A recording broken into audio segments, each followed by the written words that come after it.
días, un gusto saludarlo a cada uno de ustedes. Rico el día, ¿cierto? Día de solcito que se nos provee. Agradecer al Señor por este tiempo. Ojalá que pase el avión, ¿cierto? Mejor. El dron nuestro, para que saluden la cámara.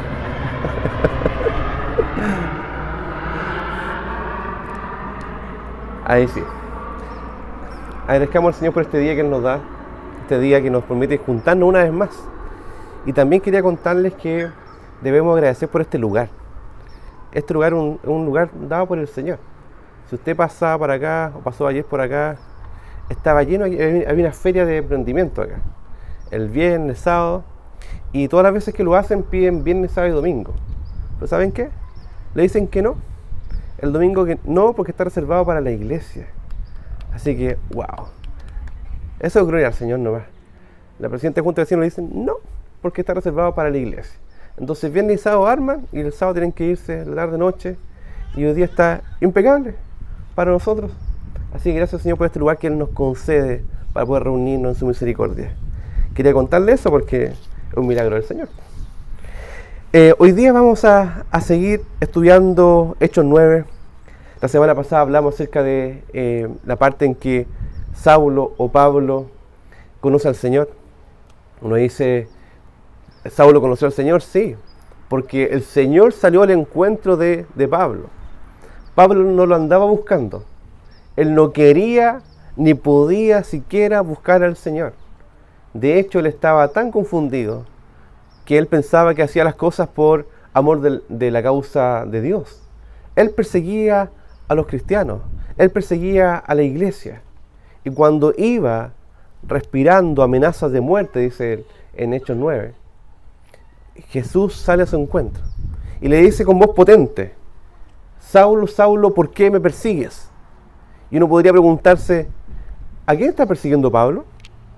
Digo, Saulo o Pablo, es lo mismo, la forma hebrea o forma griega. Entonces, Saulo, Saulo, le dice el Señor en hebreo. Y la pregunta es, ¿a quién persigue Pablo? Uno podría decir, está persiguiendo a la iglesia, está persiguiendo a los del camino, a los creyentes. Pero Jesús dice, me persigues a mí. Y Pablo entiende y le dice, ¿quién eres, Señor? Y el Señor le dice, yo soy Jesús a quien tú persigues. Dura cosa te es dar coces contra el aguijón. Entonces él temblaba y estaba temeroso y le preguntó, ¿qué quieres, Señor, que yo haga? Y el Señor le dijo, levántate y entra en la ciudad y se te dirá lo que debes hacer. Esta es una recapitulación de lo que fue la semana pasada. Pero vemos acá que Pablo, el perseguidor de la iglesia, va a Damasco, va con cartas, una orden de extradición, para ir a buscar a los creyentes de Damasco, a traerlos a Jerusalén y encarcelarlos. Ese es el plan de Pablo. Mientras iba en el camino, se encuentra con el camino. ¿Y quién es el camino? Jesús es el camino y la verdad y la vida, y nadie va al Padre sino es a través de Él. Y leíamos también la semana pasada un pasaje de Isaías que dice que habrá un camino y calzada, un camino de santidad, y quiere estar con nosotros. Y en ese camino, aún el torpe, aún por torpe que seamos, no nos vamos a extraviar. Y uno dice, ¿Pablo estaba en el camino? No estaba en el camino. ¿Buscaba el camino? No, de hecho, perseguía el camino. ¿Pero qué pasó? ¿Cristo el camino? ¿Se encuentra en el camino con Pablo? Y Pablo conoce al Señor. Después vemos que Pablo queda ciego, ¿cierto? Queda ciego por el resplandor de la gloria de Dios, de Jesús. Y le dice, levántate y ve hacia Damasco. Pero el Señor hace otra obra. Uno ve que está Pablo de protagonista, entre comillas, porque el protagonista es el Señor, ¿cierto? Él es el que lo llama, el que lo busca, el que le habla, el que lo convierte incluso. Y hay otro protagonista de la historia, que es Ananías. ¿Quién era Ananías? Un varón justo, que recibió una visión de parte del Señor, y él le dijo al Señor, Ananías. Y Ananías responde, heme aquí, Señor. Responde inmediatamente. A veces nosotros no somos así. Señor dice tu nombre, dice lo que tienes que hacer, decir, hablar, lo que debes renunciar, lo que debes tomar, lo que debes confiar. Y uno no dice al tiro, sí Señor. Uno da excusa al Señor. Pero aquí, gracias a la obra del Espíritu Santo en el corazón de Ananías, este hombre dijo, heme aquí, Señor. Y el Señor le dijo, levántate y ve a la calle que se llama Derecha y busca en casa de Judas a uno llamado Saulo. Saulo había mucho, pero le dice Saulo, de Tarso. Y cuando escuchó Saulo de Tarso,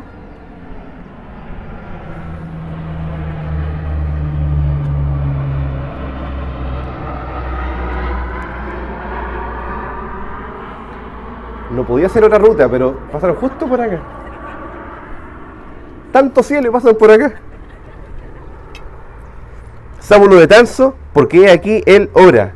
Este hombre se había convertido, el que perseguía ahora estaba orando.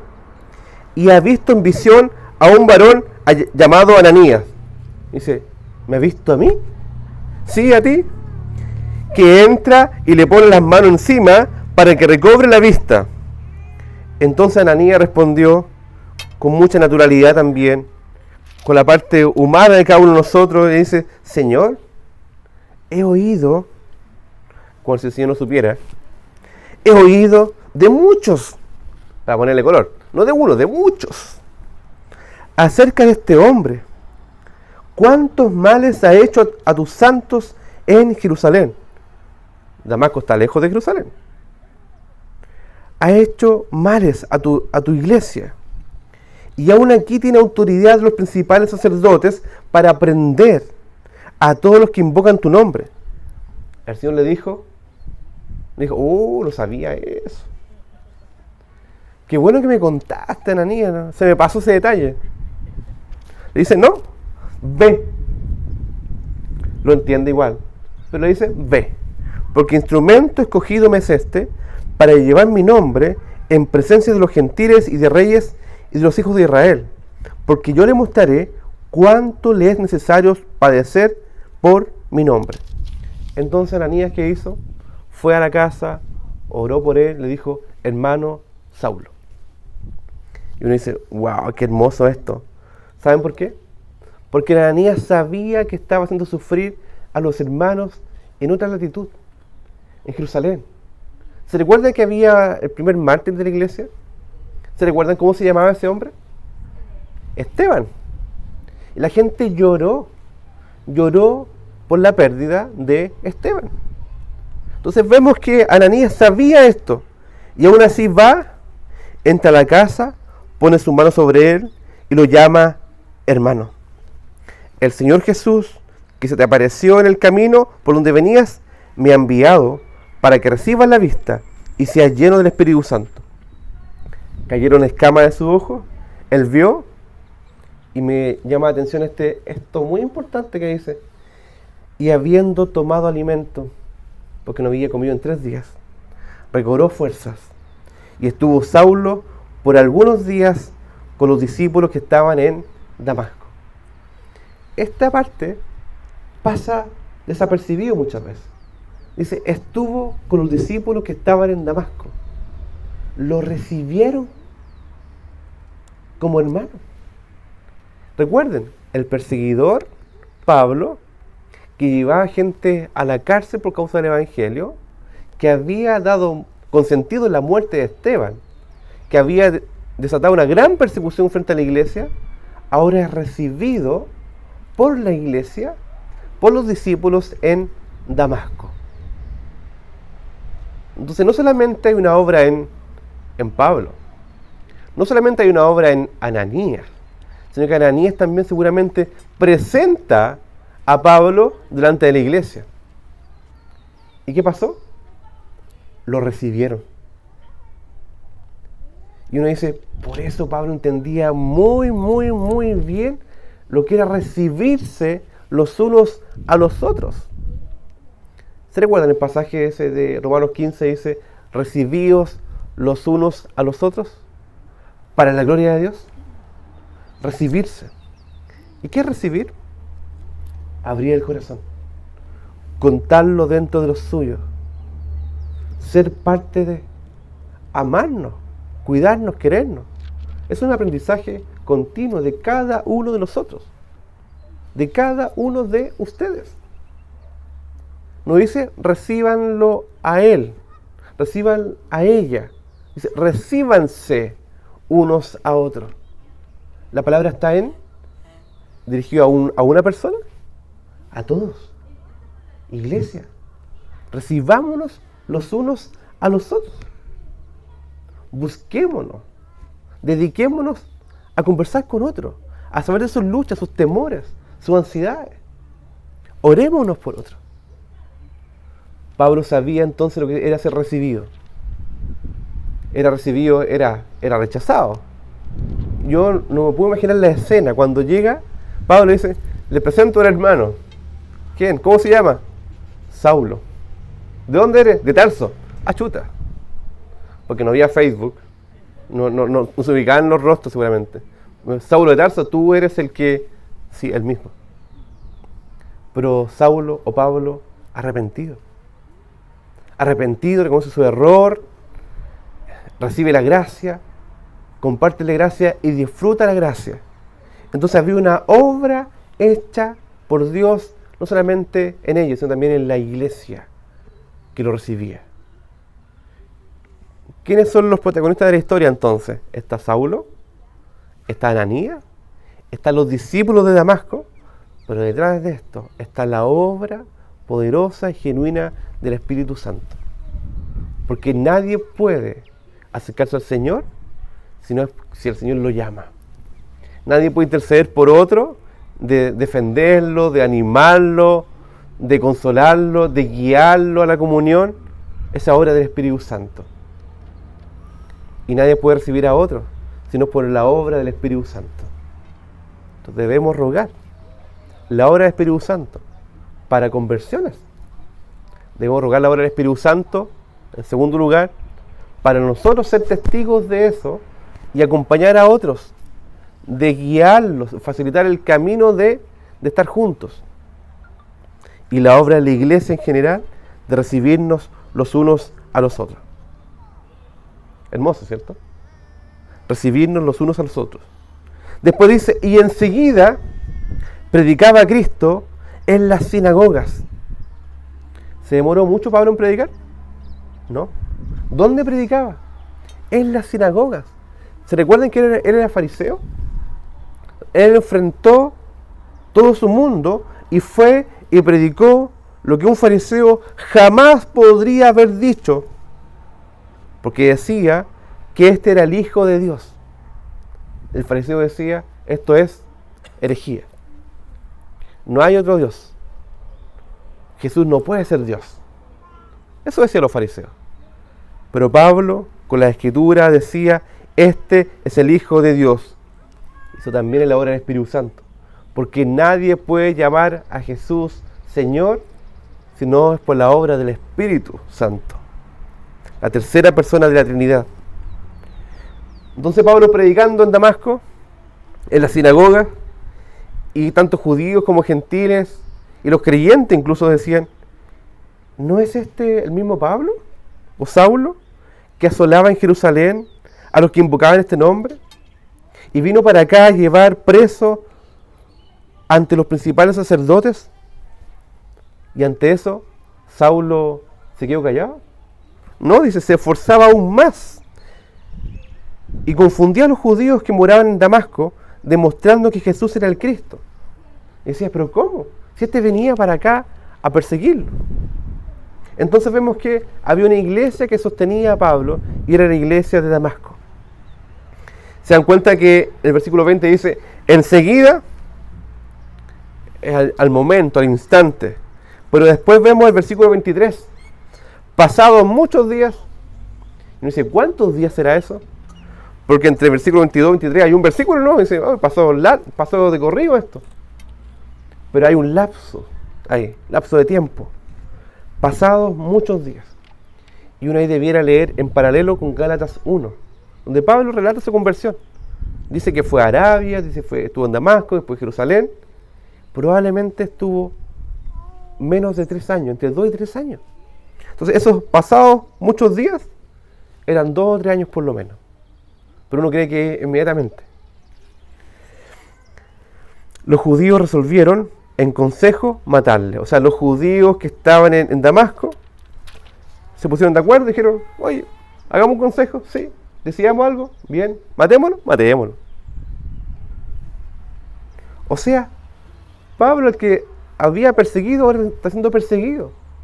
Pablo está siendo perseguido por los mismos judíos ahora. Pasa eso.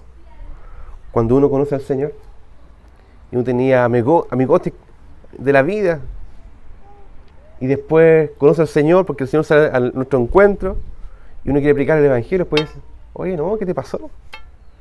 ¿Qué estás haciendo ahora? ¿Orando? ¿Leyendo la Biblia? ¿Yendo a la plaza? ¿Qué estás haciendo ahí? ¿Qué te pasó? ¿Qué te hicieron? ¿Te hicieron algo? ¿Te convirtieron? ¿Te convencieron? Esa es la obra del Señor. Y los que eran amigotes de Pablo, ahora lo perseguían a él. Pero sus acechanzas, sus métodos, estrategias, llegaron al conocimiento de Saulo. Y ellos guardaban las puertas de día y de noche para matarle. ¿Por qué? Porque recuerden que las ciudades eran amuralladas. Entonces, para salir de la ciudad, habían compuertas donde había que tener pase de movilidad para poder salir. No. Para salir estaban ahí estos haciendo guardia para ver que no saliera Pablo. Entonces los discípulos, los creyentes, la iglesia, lo tomó de noche, lo bajaron por el muro en un canasto, lo descolgaron y Pablo pudo salir de la ciudad. ¿Y dónde fue? Cuando llegó a Jerusalén. ¿De dónde era Pablo? Era de Tarso. ¿Pero dónde ejercía su ministerio como fariseo? En Jerusalén. ¿Desde dónde perseguía a la gente? Desde ahí hacia el resto. Entonces llegó a Jerusalén, llegó a su lugar donde lo vio crecer, hizo su ministerio de fariseo, donde persiguió a la iglesia, y él trataba de juntarse con los discípulos. Entonces fue a la iglesia, dijo, oye, ¿sabes qué? Soy Saulo. Ah, sí, Saulo, sí me acuerdo de ti. Trataron de juntarse con los discípulos, pero todos les tenían miedo, no creyendo que fuese discípulo, creían que era un infiltrado. Y esto actualmente pasa. En China, por ejemplo, hay personas que se infiltran, se hacen pasar por creyentes y después delatan a la policía o a las autoridades y todos son apresados. Entonces pensaban que estaba pasando lo mismo acá. Dudaban de él. Entonces aparece en escena otro personaje. Si usted lo lee en su Biblia, ahí dice Bernabé. ¿Quién es Bernabé? Aparece en Hechos 4 como alguien que era levita, original de Chipre. Dice que él vendió sus posesiones y las compartió a la iglesia. Él se llamaba José y le pusieron por nombre Bernabé, por sobrenombre.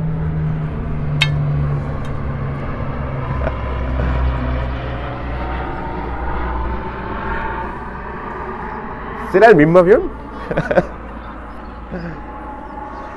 Le pusieron por sobrenombre Bernabé, que significa hijo de consolación.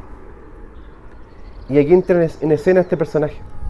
Recuerden, Pablo va ahora a la iglesia en Jerusalén, donde conocían de la obra de Pablo de persecución, conocían que había consentido en la muerte de uno de sus hermanos queridos, amados, que era Esteban. Y Pablo se acerca a los discípulos y nadie le cree. Nadie confía en sus intenciones. Pero hubo un hombre lleno de la gracia del Señor, un hombre de consolación, se acerca a Pablo, lo toma, lo trae a los apóstoles y les contó cómo Saulo había visto en el camino al Señor, el cual le había hablado y cómo en Damasco había hablado valerosamente en el nombre de Jesús. Él estaba intercediendo una vez más, así como Ananías intercedió con Pablo ante la iglesia de Damasco. Ahora Bernabé intercede por Pablo ante la iglesia de Jerusalén. Pero esto es aún más fuerte. Es aún más fuerte. Imagínense que habla de la iglesia de Concón. Y uno de nuestros hermanos es perseguido por la causa de Cristo. Y uno de nuestros hermanos muere por la causa de Cristo. Y sabemos quién es ese hombre que estimuló a que lo hiciera. Lloramos por esa persona. Y de repente aparece un hombre que es el mismo que había consentido en la muerte de uno de nuestros queridos. Y dice, soy cristiano. Es fuerte. Los recuerdos, las emociones, la carnalidad, es decir, no, ese hombre no merece perdón de Dios. Son palabras que a veces decimos. No, ese hombre que era muy malo, ese hombre, ¿cómo ahora llega el Señor? ¡Qué patudo! Y Pablo entendía que era por gracia, por lo mismo, que un don de Dios. ¿Saben qué? Si usted cree que algunas personas no tienen perdón de Dios, eso es porque en nuestra mente aún hay legalismo. O incluso, si la vida cotidiana y práctica hay alguien que está tachado en tu corazón y dice, este compadre, no lo paso. O esta tipa, porque así decimos, esta tipa, este tipo, esta comadre, no la paso. El Señor dice, no. Recuérdate de la obra de Cristo Jesús, que vino a reconciliar los unos con los otros. Recuerda la obra del Espíritu Santo, que vino a salvar a Pablo. Recuerda la obra de Ananías, que intercedió para que pudieran estar en comunión los hermanos. Recuerda la obra de Bernabé, el hijo en consolación, que trajo a Pablo ante la iglesia. Y recuerda a la iglesia que lo recibió. Y recuerda a la iglesia que recibió a Pablo, lo perdonó. Y después estaban todos juntos, alabando al Señor. ¿Esa no es la obra del Evangelio? Pero hay obstáculos en nuestros corazones muchas veces. A veces resistimos la obra del Espíritu Santo. Resistimos la obra de la palabra que dice, no, perdona, ama, recibe, entrega, con gracia, con misericordia. Mantente así. Y a veces uno dice, es que ya me cansé, que siempre lo hice y ya estoy cansado. 20, 30, 40 años haciendo lo mismo. Y ya me cansé. Y una palabra dice, no nos cansemos pues de hacer el bien, que a su tiempo segaremos si no hubiésemos desmayados. ¡Wow! Esa es una palabra de ánimo, dice. El Espíritu Santo dice, continúa viviendo en la gracia. Continúa disfrutando de la gracia y aprendiendo de la gracia, en la comunidad de la gracia. ¿Se dan cuenta que la gracia no solamente es teología? Es esto práctico, recibir a un hermano, a un enemigo de la cruz, que ahora Cristo lo salvó. Y le hago una pregunta acá, ¿cuántos de ustedes y cuántos de nosotros éramos enemigos de la cruz de Cristo? Te podría decir, no, si yo era católico, o yo era evangélico, o yo iba a una iglesia. Pues si no conocemos al Señor Jesús por la obra del Espíritu Santo, somos enemigos de Cristo. Pero el Señor nos saca de las tinieblas a su luz admirable y nos trae a su pueblo por gracia, por misericordia. ¿Saben para qué? Para compartir esta gracia de manera generosa. Entonces vemos que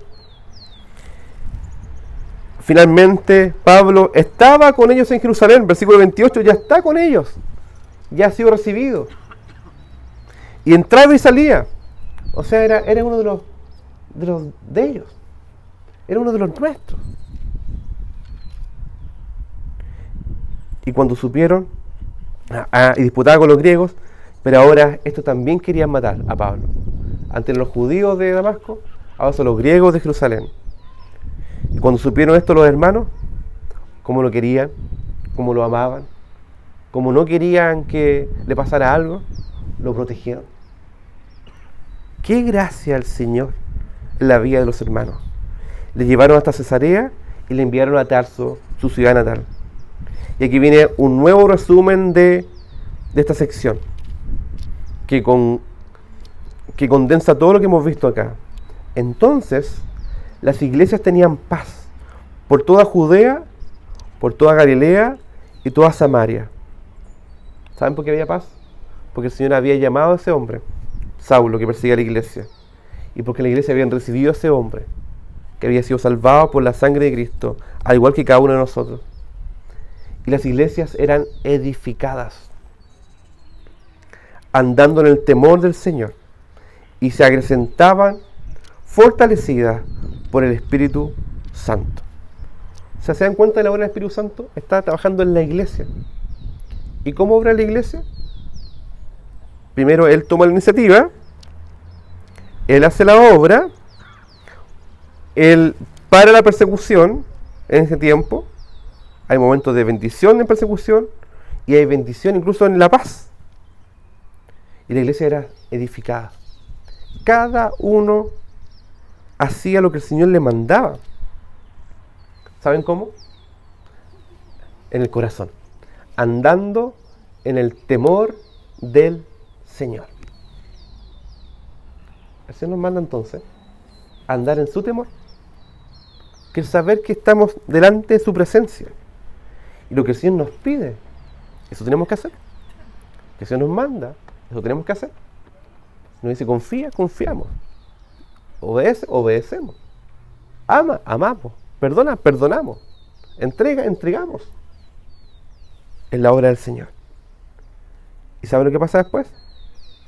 Y crecía en la iglesia, no solamente en número, sino también en profundidad, fortalecidas no por estrategia humana, no por método humano, no por capacidad humana, no por fuerza humana, sino por la obra gloriosa del Espíritu Santo, que obra silenciosamente en los corazones, pero poderosamente, transformando vidas.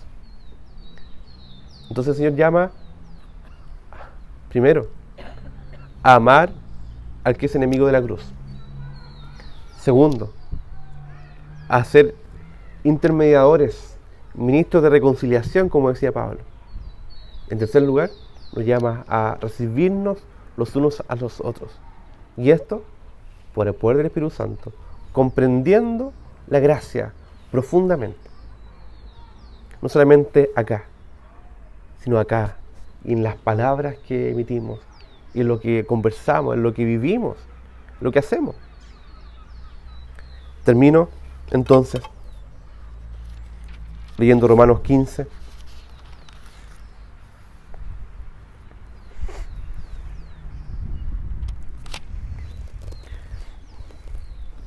Dice, pero el Dios de la paciencia y de la consolación.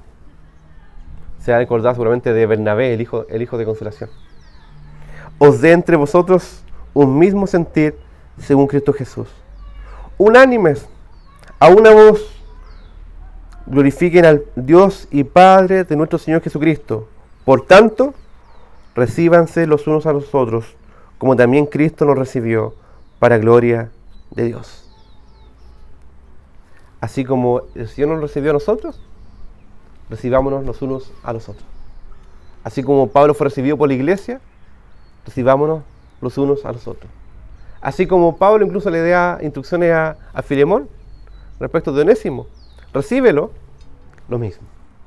Gracia aplicada a todas las áreas de nuestra vida. Vamos a orar.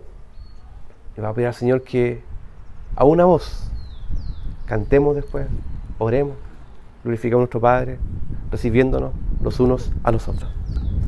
Señor, te damos muchas gracias, porque tú nos has recibido con tanta gracia desbordante. Tú nos has amado, Señor, con tanta ternura, misericordia, cuidado, con tu poder, tu autoridad. Cristo murió en la cruz por nosotros. Te damos gracias por eso. Y te damos gracias por cada uno de nuestros hermanos que han sido salvados por ti. Son nuestros hermanos cubiertos y lavados por la misma sangre. Y te pedimos que podamos amarnos como tú quieres que nos amemos. Que esta palabra cale hondo en mi corazón, en nuestros corazones, Señor. Que nos podamos recibir los unos a los otros para la gloria de Dios.